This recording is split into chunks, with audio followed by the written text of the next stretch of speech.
Ito po, tayo po ay magmamarking naman ng ating gagawin, ating paglalaglag yan ng mga butonis.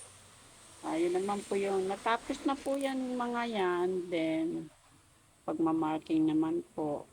Pagkatapos po ng marking, maglalagay naman tayo ng uhalis. Yung uhalis po isasalang po yun sa sa machine. Ako po yung mananahi pero hindi po ako masyado marunong maguhalis sa kamay. Alam mo nyo yun, yung mga magagaling talaga. Ang gagaling po nila talaga, yung mga sanay na magawa ng uhalis. Yung bubutasan po yung damit. Ang gagaling po talaga nung ako po ay mananahi pero talagang pagdating sa ngalan ng pananahi sa kamay bagsak po tayo dyan. Ayan na po yung ating ginagawa. Tayo naman po, yan po ay button hole. Puputasan po natin yan. Pag naputasan naman po, lilinisin natin and then isusunod natin yung mga lalagyan naman ng botones.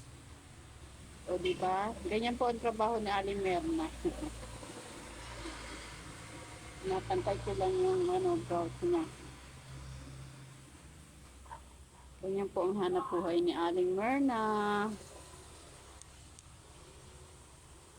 Diba? Yun po yung bumuhay sa aking mga anak.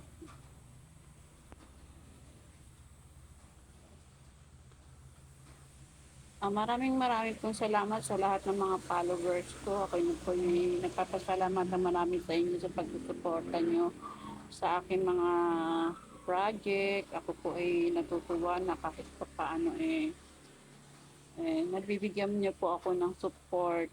Marami pong salamat.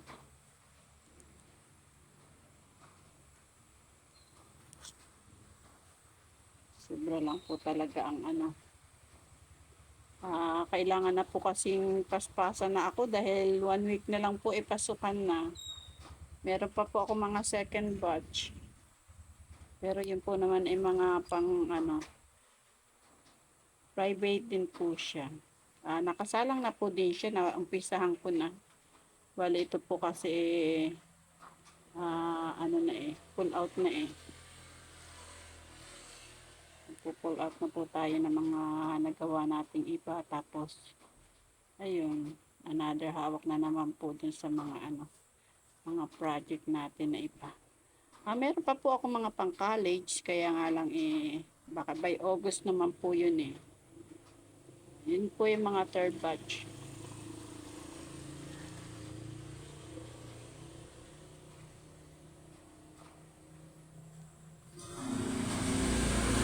Ayan naman po ay paglalagay natin ng botones. Pagka natapos po yan, di lilinisin na natin siya. Then, ipapacking na natin. Ipapack na natin doon sa mga At para ma-pull out na po siya. Na po, matubos na ng mga customer. Di po ba? Ganyan po ang trabaho ko. Marami po salamat sa lahat ng mga followers ko. Marami po talaga. Lagi po ako nagpapasalamat.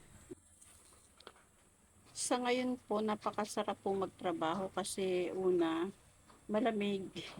Hindi na siya yung kagaya ng dati na napakainit. Napakainit po dito sa aking pwesto. Pero ngayon po ay malamig gawa nga po ay naulan-ulan. Siguro ay gawa na rin po ng may bagyo kasi. Ngayon po. Pagkatapos natin pagbubutas nitong ating damit, naglalagay tayo ng uhalis, butonis naman po. Pero lilinisin pa po yan bago kakabitan ng butones.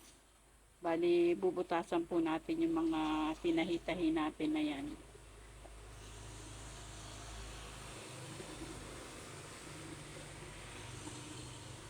Pakaingay po ng aming kapaligiran kasi may tabi kami ng parasada so maingay talaga. Diba? Ganyan po ang trabaho ni Aling Merna.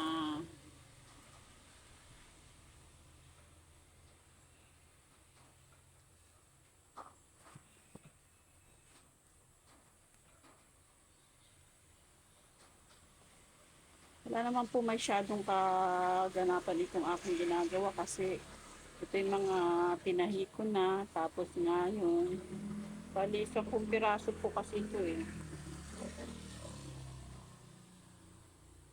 Kaya medyo marami-rami. Mabagal po maglagay ng butones. Kasi yung butones naman po nito eh yung ano eh, yung parang pang nursing. Eh, ito po ay mabagal talaga. Hindi kagaya po ng ordinary botones. Madali lang yung tahiin.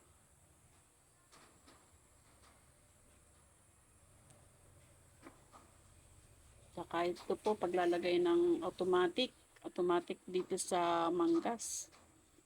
Ayan po. Lalagay na po tayo ng botones.